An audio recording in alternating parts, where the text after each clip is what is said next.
Kemarin, Komisi Pemberantasan Korupsi telah memeriksa salah satu pejabat PT Pelindo II sebagai kelanjutan kasus korupsi yang melibatkan mantan Dirut Pelindo II, RJ Lino. Lalu bagaimana pengembangan kasus RJ Lino di Barreskrim Polri? Kita bergabung dengan reporter Tezar Aditya dan juru kamera Krisdianto langsung dari Mabes Polri, Jakarta. Tezar, bagaimana perkembangan kasus dari korupsi mobile crane yang melibatkan RJ Lino? Ya, Egan, memang hingga saat ini penyidik dari Mabes Polri, Barreskrim Mabes Polri masih terus memburu keterangan dari mantan Direktur Utama PT Pelindo II, Richard Joslino atau RJ Lino.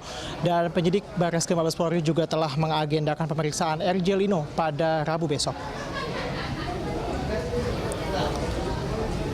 Wakil Direktur Tindak Pidana Ekonomi Khusus Kombes Pol Agung Setia mengatakan surat panggilan sudah dilayangkan untuk diperiksa Rabu besok.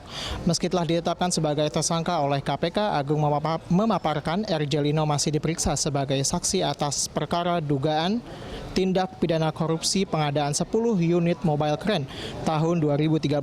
Sementara itu, kuasa hukum RJ Lino, Rudi Kabunang, menyatakan belum bisa memastikan apakah kliennya akan memenuhi panggilan penyidik atau tidak.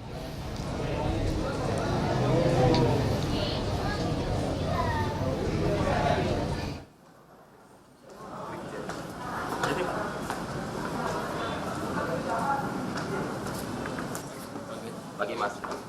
Alino, statement dulu sebentar Pak. Statement bentar Pak. Statement sebentar sedikit Pak. Oke ya. Memang terkait kasus ini beberapa waktu lalu juga Direktur Tindak Pidana Ekonomi dan Khusus Barreskrim Polri juga kembali menggeledah kantor PT Pelindo II di Tanjung Priuk, Jakarta Utara untuk mencari bukti tambahan atas dugaan kasus korupsi pengadaan 10 unit mobile crane di PT Pelindo II.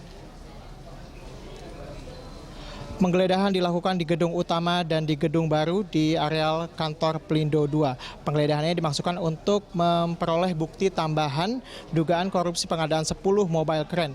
Di mana dalam kasus ini Direktur Teknik dan Operasional PT Pelindo II, Feryaldi Nurlan, ditetapkan sebagai tersangka. Kuasa hukum Pelindo II, Frederick Yunadi, juga membenarkan adanya penggeledahan tersebut. Selain menggeledah, penyidik juga melakukan uji fisik terhadap mobile crane tersebut.